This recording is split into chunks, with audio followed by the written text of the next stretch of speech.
It's going to be risky. I'm too busy. It's going to take a long time. I'm not smart enough. Hear this and hear this well.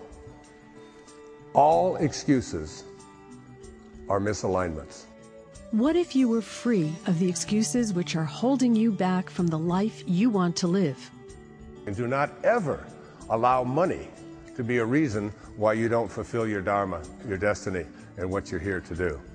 Dr. Wayne Dyer returns to PBS with his extraordinary new special, Excuses Begone. Every action that we have is a choice. And this program is really about choosing and not excusing. You can indeed change anything about yourself. Don't underestimate your own personal ability to make just that happen. With wit, compassion, and an unshakable belief in your power to change, Dr. Dyer invites you to say, Excuses Begone.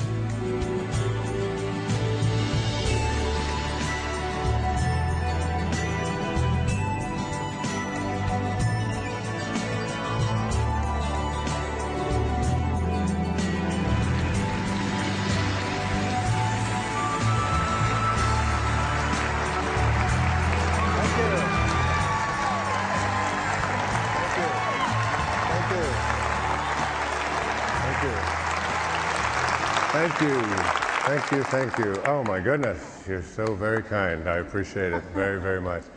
This is the 10th anniversary of my doing public television specials and having them air all across the country on a variety of subjects. I'm honored to be here with you. We've raised a lot of money for public television, which to me is one of the great causes across the country. It helps people to live from a place of integrity and higher consciousness and spirit. And I'm honored to be a part of PBS. This program is about something called excuses. Excuses, excuses, excuses. Habits, habits, habits. So many people live their lives from these habits and don't have to. There are a couple of quotes that I want you to look at that I put right up here for you. The first is a very important concept. Never underestimate your power to change yourself. Never overestimate your power to change others.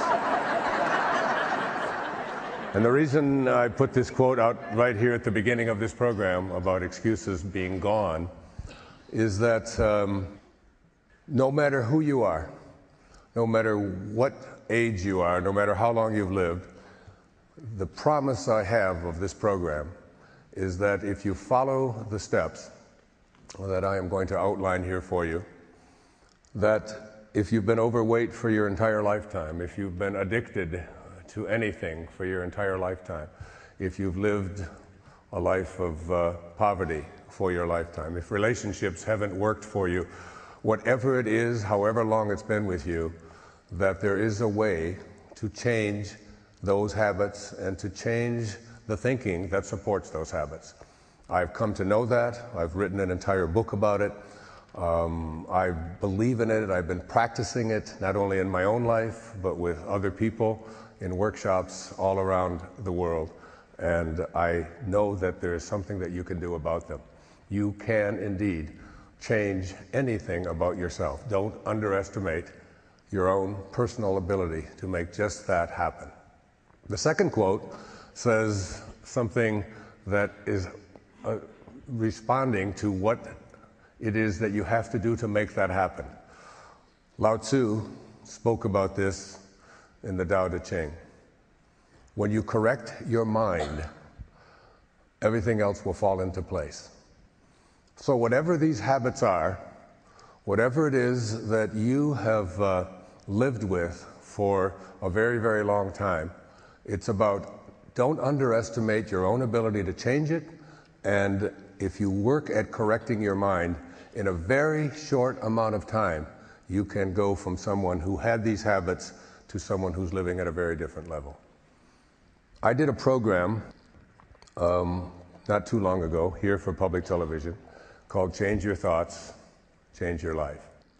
And it was based upon the great teachings of Lao Tzu 2,500 years ago in the Tao Te Ching that some people call the wisest book ever written. In that book, what I learned and what I tried to offer to the public who watch public television, it taught us, and it taught me, what to think. What ways to go about thinking that we didn't before. So many of us who grew up here in the Western world believe that you have to always strive, that you have to work hard, that the harder that you work and the more you set goals and the tougher that you are, the more you get done.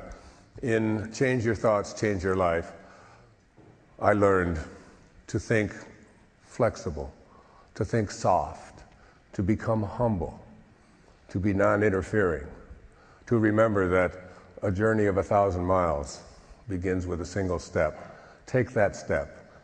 Live in the present moment. So this show, this program that I'm speaking about here, is different from that. Because I really think I know what to think. And I practiced it for an entire year as I wrote the book, Change Your Thoughts, Change Your Life, and put that program out. But what so many people have difficulty with is, okay, I may know what to think, but I don't know how to change the way that I have been thinking. I just keep repeating the same patterns over and over and over again. And this is what I want to address here with you in this program, that there is a method, I call it a technology, there is a program, there is a paradigm, and I'm going to present it to you before this program is ended. And it's the promise I make right here at the beginning, that if you follow the steps, and you'll see if you look at this beautiful set here, and this staircase I asked them to create it because it is the result of a quotation from Mark Twain. Habit is habit, and not to be flung out the window by any man, but coaxed down the stairs one step at a time. You can almost think of yourself as at the top of this staircase. And each one of these steps on this staircase represents a way that we have of thinking that in the end keeps us either stuck in that habitual way of thinking or changing those thoughts and no longer identifying yourself as someone who is stuck, who's had a destiny imposed upon them. Basically, there are two very large excuses that we carry with us, and I want to talk a little bit about them here in the opening of this program, and then as we move along, go into the very specific steps that will help you to identify how to make those changes.